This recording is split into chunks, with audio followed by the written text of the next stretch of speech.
Izzy et Pereira sont tout simplement énormes. À un peu plus d'un mois de leur combat à l'UFC 281, les deux combattants explosent littéralement leur balance à respectivement 97 et 105 kg. Rendez-vous bien compte, ils sont très loin des 84 requis pour combattre dans leur catégorie, c'est-à-dire chez les poids moyens. Ça veut dire en tout cas une chose, c'est qu'ils se méfient énormément l'un de l'autre.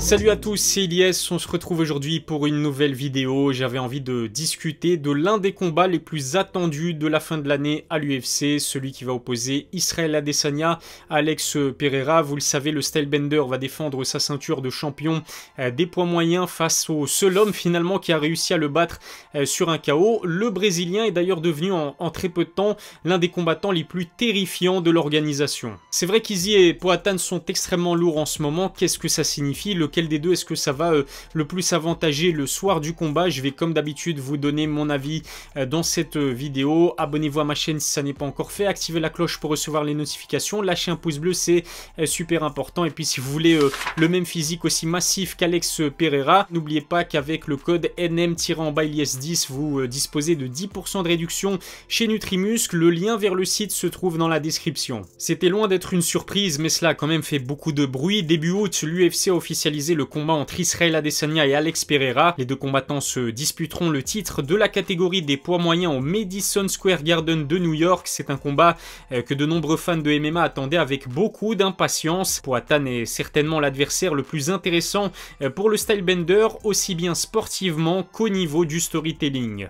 C'est la raison pour laquelle l'UFC a sauté sur l'occasion. Malgré à peine 3 combats pour 3 victoires dans l'organisation, le Brésilien a obtenu le title shot. Il le doit à son KO incroyable contre un Sean Strickland à l'époque dans le top 5 de la division, mais pas seulement. En plus de son talent, c'est surtout l'historique avec Adesanya qui a permis à celui que l'on surnomme Poatan d'obtenir un combat pour le titre. Pereira a battu Izzy à 2 reprises en kickboxing, dont une victoire sur un énorme KO, devenant le seul homme à lui avoir infligé une telle défaite. Et on peut comprendre l'UFC parce que c'est vrai qu'Israel Adesanya c'est un champion archi dominant, il est tellement dominant qu'il a même offert un rematch à Whittaker et Vettori. Jared Cannonier, qui est le dernier challenger en date, n'a pas pu l'inquiéter. J'ai même envie de dire que le soir du combat, on avait la preuve que Jared Cannonier ne méritait tout simplement pas de partager l'octogone avec le champion en titre. En attendant peut-être l'éclosion ou la révélation de nouveaux challengers, je trouve aussi que Pereira c'était la meilleure solution pour peut-être redonner de la motivation à Israel Adesanya qui survole l'une des catégories les moins denses de toute l'organisation. Pour la première fois depuis ses débuts dans l'organisation numéro 1 du MMA, Izzy aura en face de lui un adversaire de la même taille que lui. Du haut de son 1m93, Alex Pereira dispose en plus d'une allonge énorme de 200 cm. C'est 3 de moins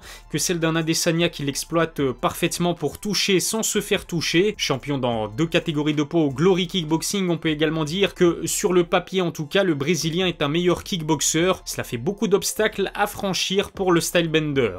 En plus de la taille et de la longe, c'est vrai que Pereira peut aussi se vanter d'une autre spécificité physique qui risque de poser des soucis aux Néo-Zélandais. On sait qu'il a été champion au Glory Kickboxing dans la catégorie des lourds légers et justement, c'est vrai que le Brésilien dispose d'un physique tout simplement très massif hors compétition. Je n'y ai pas cru lorsque je suis tombé sur cette statistique, mais l'info vient de Pereira lui-même. Sean Strickland avait en face de lui un véritable poids lourd quand il affrontait Poatan à l'UFC 276. Le Brésilien pesait en fait pratiquement 100 kg dans l'octogone ce soir-là. C'est 16 de plus que les 84 kg affichés sur la balance 24 heures en arrière. Alex est donc passé d'un poids moyen à un petit heavyweight en quelques heures seulement, c'est incroyable. C'est vous dire à quel point le cutting a dû être terriblement éprouvant.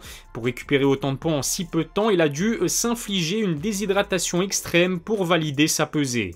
Il y a quelques semaines, Pereira a même réussi l'exploit d'être encore plus lourd, 105,6 kg. Voilà le poids affiché par sa balance au début du mois d'août. À l'image d'un Deiveson Figueiredo ou d'un Paulo Costa, les Brésiliens aiment visiblement évoluer dans une catégorie bien en dessous de leur poids hors compétition. Il suffit d'ailleurs de voir ce cliché de Poatan à côté de Dominique Reyes pour s'en rendre compte. À côté de lui, l'Américain qui combat pourtant chez les lourds légers a l'air beaucoup moins imposant. Forcément, on pouvait s'attendre à une réaction de la part d'Adesanya. En temps normal, Izzy dépasse à peine les 90 kg. C'est en tout cas ce qu'il a déclaré à Joe Rogan en 2019. Hors compétition, le stylebender peut arriver jusqu'à 92 kg maximum. Il ne doit donc pas passer par un gros cutting pour valider les 84 kg nécessaires pour évoluer chez les poids moyens. En revanche, lorsqu'il s'est pesé il y a quelques jours, c'est à 97 kg qu'Adesanya culminait. On savait qu'il avait évolué chez les poids lourds en kickboxing, mais c'est une première depuis ses débuts à l'UFC.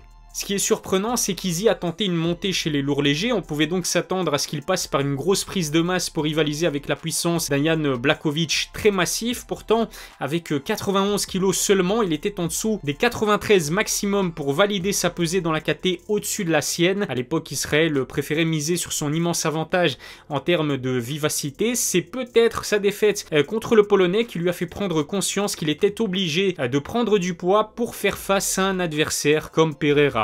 Cela lui permettra aussi de faire plus de dégâts que précédemment. En étant plus lourd, l'impact des coups du stylebender sera forcément plus dévastateur. D'autant plus que contrairement au kickboxing, les gants de MMA font beaucoup plus mal. Malheureusement pour le néo-zélandais, ce sera pareil pour son adversaire. Le combat est encore loin, mais j'ai très hâte de voir ce que cela va donner. Je ne sais pas si vous serez d'accord, mais pour moi, cette prise de poids l'avantage surtout Alex Pereira. Pourquoi? Parce que c'est un combattant qui a la réputation d'être un combattant puissant et très explosif. Le fait d'arriver plus lourd le soir du combat, ça va faire en sorte qu'il soit encore plus puissant qu'à l'accoutumée. Du côté d'Israël Adesanya, c'est vrai que la puissance, c'est pas vraiment son arme de prédilection. C'est un combattant qui est surtout très rapide, qui se déplace dans l'octogone comme un véritable poids léger, qui gère extrêmement bien la distance. Bref, il a aussi un sacré coup d'œil, mais ce que je veux dire, c'est que le fait d'arriver plus lourd qu'à l'accoutumée, ça risque de le ralentir, et être lent face à un adversaire aussi dangereux qu'Alex Pereira, ça risque d'être assez compliqué. Dites-moi si vous êtes d'accord avec mon analyse dans les commentaires. C'est vraiment l'un des combats qui m'intrigue le plus de toute l'année, avec notamment un Charles Oliveira Islam Makhachev que j'attends avec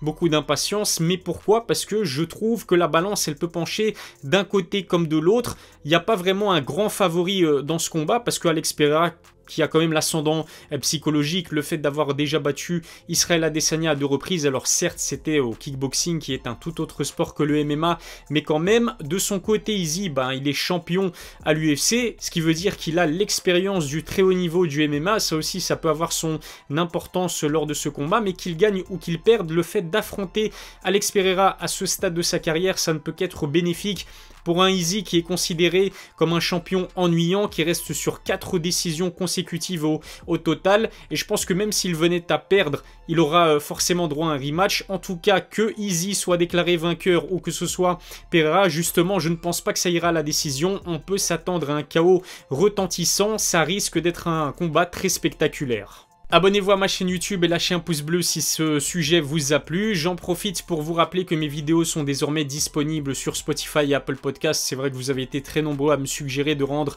mes vidéos disponibles sur ces plateformes. C'est désormais chose faite. Donc si vous avez envie de visionner en quelque sorte mes vidéos, que vous soyez coincé dans les bouchons, dans votre voiture ou en plein effort à la salle, c'est désormais disponible. Le lien vers mon compte Spotify et Apple Podcasts se trouve dans la description. Je vous remercie de m'avoir suivi. Je vous donne rendez-vous très vite pour une nouvelle vidéo. D'ici là, prenez soin de vous.